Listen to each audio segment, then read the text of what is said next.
Buenas noches a todos. Vamos a comenzar esta reunión virtual. Primero dando una oración. Vamos a invocar al Espíritu Santo y el corazón de Jesús, en cuyas vísperas estamos. Ven, Espíritu Santo, llena los corazones de tus fieles y enciende en ellos el fuego de tu amor. Envía tu Espíritu y todo será creado. Oremos. Oh Dios, que iluminaste los corazones de tus fieles con la luz del Espíritu Santo, concédenos por el mismo Espíritu gustar lo que es recto y gozar siempre la alegría de su consuelo.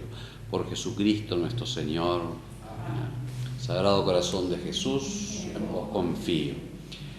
También en este situarnos, hoy es 6, hacemos memoria del siervo de Dios Jacinto Vera. Hemos de pedir por su canonización. Después se va a ir divulgando. El próximo 3 de julio son los 200 años de su nacimiento. Habrá una celebración nacional en la Iglesia Catedral de Montevideo a las 7 de la tarde, el 3 de julio, presidida por el señor arzobispo y todos los obispos de Uruguay. Y trataremos todos, los que vayan, y de todos modos, este año es un llamado especial para pedir y para conocerlo. También, como sabemos, más que proyectando, se está realizando una estatua de Jacinto Vera para ser luego colocada aquí al frente de la catedral por una artista de Santa Lucía, Marta Esconder, nacida, no vive allí en ese momento. Bueno, que también exhorto a los que quieran colaborar con ella, por el hecho que hay que pagarla, pero además por el hecho también de que sea de todos. Así fue cuando murió el monumento funerario con esa estatua tan hermosísima de Monseñor Vera arrodillado aquí en la Catedral de Montevideo. Fue una gran colecta nacional, de todos que sea realmente una respuesta del pueblo y del pueblo cristiano a este don de Dios que es Jacinto Vera. Y por último, si no, las cosas que son un poquito comunes, mañana comienza la noche Cursillo de Hombres.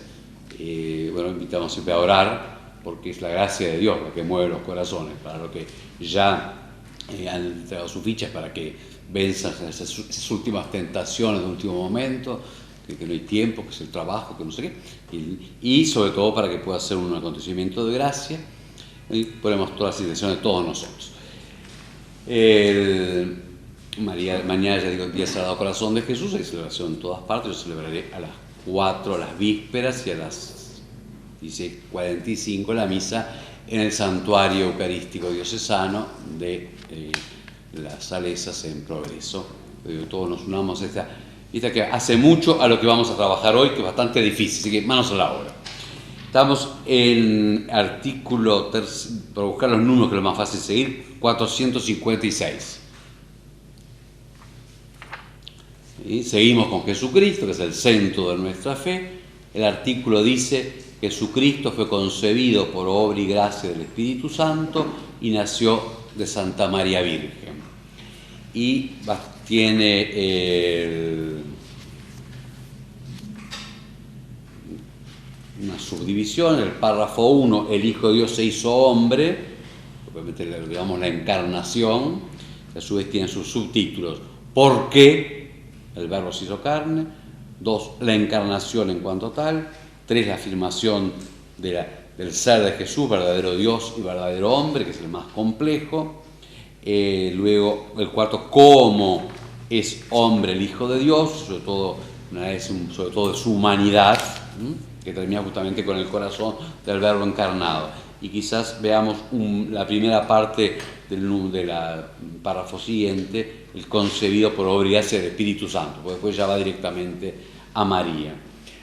Como lo hemos trabajado muchas veces, nuestra fe es sobre la realidad, como es, por supuesto la conocemos por la razón y sobre todo cómo se ha revelado.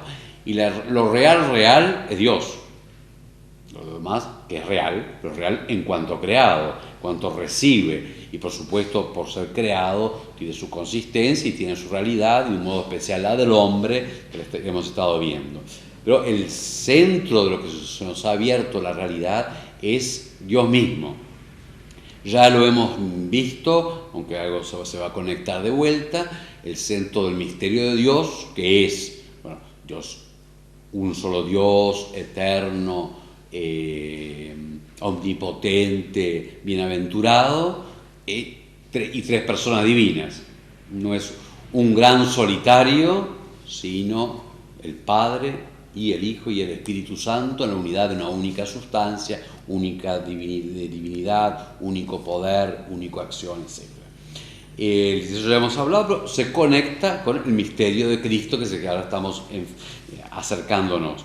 Al misterio de Cristo, cuando decimos misterio, siempre es la realidad, o sea, no es una cosa rara de la cual no sabemos nada, es la realidad de Dios que ciertamente la conocemos porque se revela y al mismo tiempo siempre nos queda grande, porque sale, lo cual por otra parte es lo más lógico, que Dios sea más grande que nosotros, y además que nuestro conocimiento, que el conocimiento humano en primer lugar sale de los sentidos, de lo que vemos, de lo que oímos. Claro, que como somos espirituales abstraemos, hacemos conceptos, pero tenemos experiencia de lo siempre limitado, en fin, aun cuando decimos Dios es eterno, nosotros experiencia propiamente de eternidad no tenemos. Entonces, a lo nuestro lo estiramos, después lo tenemos que corregir, no es solamente estirado, porque si no sería paso a paso. Así que siempre, por eso dice Santo Tomás, de Dios es más lo que no sabemos que lo que sabemos.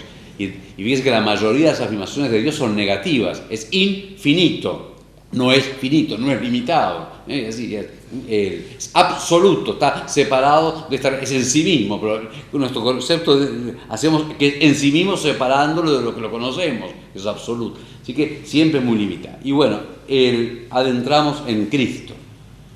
Hay varios caminos, el camino, básicamente hay dos del conocimiento de Cristo, como se nos revela en la Escritura. Uno son sus acciones, entonces Jesús, eso hacía signos, curaba enfermos, resucita muertos, perdona pecados, y sobre todo en San Marcos aparece continuamente, ¿quién es este? ¿Quién es este que perdona pecados? ¿Quién es este que hasta el viento y el mar le obedece? ¿Quién es? O sea, a través de las acciones se va revelando que es distinto, es otro. Ese que es hombre, que lo veían, lo tocaban, eso definitivamente es la luz de lo que es su resurrección, que a su vez ilumina su muerte. Otro que fue el que más vimos la vez pasada son los distintos títulos. Cada título es un acercamiento a quién es este. El Hijo de Dios, ya después decimos Hijo único, ya después decimos el nombre Jesús, el nombre Cristo, el ungido, que es el consagrado, el Hijo único, entonces usamos hijo y tenemos que empezar a corregir, y ya vimos varias cosas, es Hijo eterno, es Hijo desde siempre, Señor, que es el título divino, litúrgico, para llevar a clamar a Dios, y se le aplica a Jesucristo. Así que todo eso lo hemos ido viendo. En el camino de la Iglesia, en fin, de los creyentes, en el misterio de Cristo, con frecuencia hubo tropiezos, porque cuando se empieza a querer decir, aplicamos nuestros esquemas.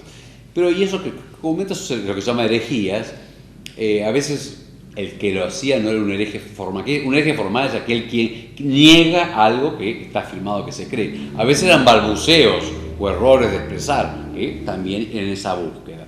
Pero son las grandes, nos marcan, nos ayudan, porque, tanto en el misterio de Cristo como en el Trinitario, porque son como las grandes tensiones del espíritu que tiende a querer aclarar más de lo que puede. Entonces, una tensión es lo que se llama adopcionismo. Jesús es un gran hombre que Dios toma para sí, junto a sí, y lo hace cercano a Él, lo adopta como hijo único, lo llena del Espíritu Santo. Y no es un camino totalmente inválido, porque lo separa, pero es limitado para el misterio de Dios. Y así vamos a ir viendo otros. La otra punta va a ser que es aparente su humanidad y queda como que es el camino más gnóstico, es superior. Entonces digo, así que vamos a ir entrando también en esas, incluso en los concilios que se suceden. Atendamos un poquito al número 456, hace el primer apartado entre el Hijo de Dios se hizo hombre. ¿Por qué el Verbo se hizo carne? Parte tanto no de quién es Él, ya vimos, se puede partir de lo que hacía, las acciones, y se puede partir de sus títulos, y acá ¿por qué? Y aquí toma parte del credo niceno constantinopolitano, que llamamos rápidamente credo largo, es el credo propio de la misa. Dice, respondemos confesando, por nosotros los hombres y por nuestra salvación, bajo del cielo. Así que da como una síntesis, ¿no? Por nosotros los hombres y por nuestra salvación. Jesús, cuando empieza su predicación, eso no está aquí, empieza, ¿qué es lo que anuncia él? El reinado de Dios se ha acercado, o el reino de Dios se ha acercado. Es un lenguaje que después se va a dejar bastante usar, porque es muy semita. Dios donde reina es donde actúa, y donde actúa obra. Hay una obra, reina en la creación, justamente creándola, sosteniendo, haciendo que exista. Eso no está en el libro, ¿no? Un poco para que no se pierdan buscándolo. Bueno, y bien reina en su pueblo. Israel lo rescata, por ejemplo, ¿no? Como reinó sacándolo del reinado del faraón. El que reina es el más fuerte. Bueno, Dios es más fuerte que el faraón y rescata a su pueblo. Y con esa imagen del que el rey rescata, el rey libera, y además el rey da la prosperidad, da la justicia, da la paz, etc. Jesús anuncia la irrupción definitiva del reino de Dios. Dios reina siempre, pero ya es lo que es, dicho en terminología más técnica, el reinado escatológico, el último, el que anunciaban los profetas, que va a ser todo el cambio, de verdad, el reinado de Dios. Y lo identifica, dice, ha llegado, conviértase y crean. Creer es que Dios viene a reinar. Ese reino es salvífico, porque es para un pueblo y para hombres que necesitan, porque están sujetos al pecado, la muerte, la división. En el reinado de Jesús, que lo va haciendo presente, no solamente anunciando, por su misma predicación y por sus acciones, cuando perdona pecados, cuando libera de la muerte y cuando anuncia, porque Dios viene a reinar, crean, ábranse, déjenlo reinar. Bueno, y lo va definitivamente a instaurar Jesús con su muerte y su resurrección. Por lo tanto, podríamos decir, lo que acá dice el credo niceno, uno usaba la terminología de un modo más antiguo, que además se repite en varias partes del Nuevo Testamento. ¿Por qué se hizo hombre? Para traer el reinado definitivo de Dios al mundo, que eso es por nosotros los hombres y por nuestra salvación. Irrumpe Dios para reinar, perdonando los pecados, defendiendo liberando de la esclavitud y definitivamente liberando del reinado de la muerte, porque sin eso no hay salvación. De muchas maneras, el Nuevo Testamento, con muchas terminologías, describe por nosotros los hombres y por nuestra salvación, o el reinado de Dios. Uno es, ahí sí, agarro 457, el término es de reconciliarnos con Dios. Que si el Verbo se encarnó para salvarnos, reconciliándonos con Dios. ¿Qué supone atrás? Que hay una ruptura, y si quieren más atrás, supone que la relación con Dios es la salvación del hombre, así lo creó. El pecado ha creado una ruptura y el reinado de Dios o la salvación es que esa ruptura se arregle. ¿Y cómo se arregla? Con una reconciliación que Dios nos da, Dios nos regala. Si tomamos, yo muy mal como profesor que no traje Biblia, la segunda carta a los Corintios, capítulo 5, y al versículo se lo regalo, 14 creo que por ahí, yo nunca aprendo versículos, por eso se busca. 2 Corintios 5, y debe ser por ahí 10, 14, dice, déjense reconciliar con Dios. Dice, y más dice San Pablo, somos embajadores de Cristo, y les pedimos, déjense reconciliar con Dios. ¿Y cómo lo explica?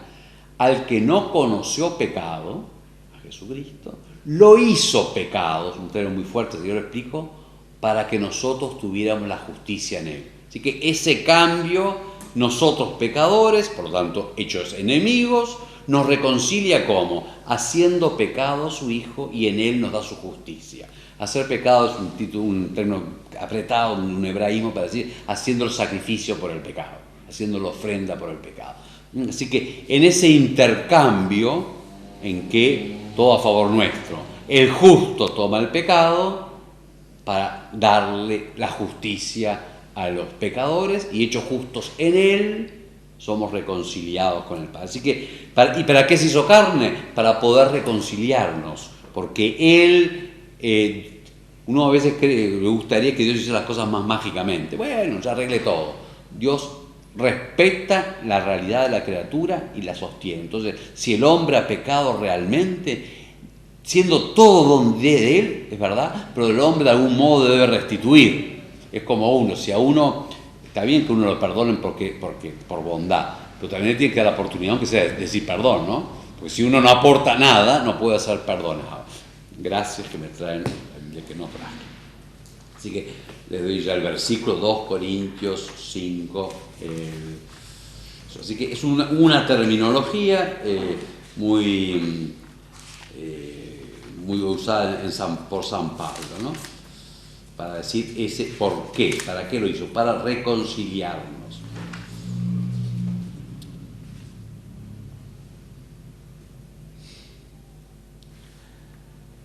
En el versículo 16 le dice, por tanto, el que está en Cristo, todo proviene, 18, todo proviene de Dios que nos reconcilió consigo por Cristo. Eso es lo que hizo. Y nos envió, nos envió, lo voy a traducir, es un nos que usa San Pablo muchas veces, pero es él, así que se podría traducir porque dice, nos reconcilió consigo y somos todos los cristianos. Y no me confió el ministerio de la reconciliación, le voy a poner el singular para no confundir los dos nosotros, son dos distintos. A todos nos reconcilió y a San Pablo, que es el apóstol en este caso, me confió el ministerio de la reconciliación. Porque en Cristo estaba Dios reconciliando al mundo consigo, no tomando en cuenta las transgresiones de los hombres, sino poniendo en nosotros la palabra de la reconciliación. Poniendo en mí, voy a ponerlo otra vez para que seas el apóstol. Soy pues embajador de Cristo, como si Dios exhortara por medio de mí. En nombre de Cristo les suplico, déjense reconciliar con Dios. A quien no conoció pecado, lo hizo pecado, es un término muy, muy duro, porque eso es hebraico, lo hizo sacrificio por el pecado, sería un poco la explicación, por nosotros, para que viniésemos a ser justicia de Dios en Él. La justicia de Cristo, la justicia de la santidad, la justicia no es la justicia de unos con otros, es justo el que es según Dios, pero la justicia de Dios nos la regala. En la carta a los Romanos, que es todo sobre la justificación, en el capítulo 5, pero leímos hace pocos domingos, el día de la Trinidad, dice 5.1 Romanos, habiendo pues recibido de la fe nuestra justificación, o sea, nuestro ser hechos justos, éramos pecadores, somos convertidos en justos por la sangre de Cristo, y la fe que es dejarse reconciliar con Dios, aceptar ser amado así. Aceptar que es por gracia, por regalo. Estamos en paz por Dios por medio de nuestro Señor Jesucristo. Así que hubo un esquema de por qué se hizo hombre para hacer esa reconciliación.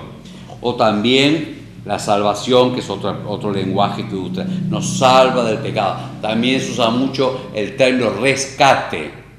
Tiene atrás toda la imagen de el esclavo y también el mismo de redención, que es semejante. Perdía la guerra, lo llevaban esclavo o prisionero. Había que rescatarlo, dar algo para devolver la libertad. Lo mismo, el término redención viene de lo mismo. Todavía en castellano jurídico, una hipoteca se redime.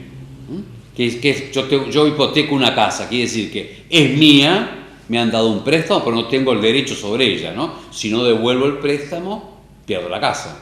Yo como redimo, pago y entonces vuelvo a obtener el dominio de mi bien. Bueno, eso es un poco la imagen que está atrás de redención, nos redimió, pagó. Porque si bien de vuelta todo lo hace Dios, Dios no ha querido hacerlo sin que el hombre lo hiciera. Como el hombre no lo puede hacer, el pecador no puede redimirse a sí mismo. Entonces tiene que haber el justo que de algún modo restituya la santidad, padeciendo él el mal que merecemos nosotros, el mal que nos hemos hecho. En el fondo, mire que uno está aún en lo humano. Cuando uno perdona, hace eso. Cuando él me hace un mal, yo en vez de pedir el precio del mal, que le cobro, o que lo insulto, o que pierdo la relación con él, yo dejo que el mal caiga sobre mí y le doy de vuelta la oportunidad. O sea que de un modo siempre hay perdón porque el que padece el mal se la aguanta, o no lo cobra, del modo que sea, ¿no? Siempre con la imagen que sea. Entonces es lo que hace Jesucristo, el mal, porque el pecado es más real. El rechazo de Dios, la corrupción del hombre, la elección de la muerte. Con el pecado yo elijo la muerte. No quiero la vida con Dios, y eso es la muerte. Entonces digo, todo eso, el pecado no es que es una especie de pena externa.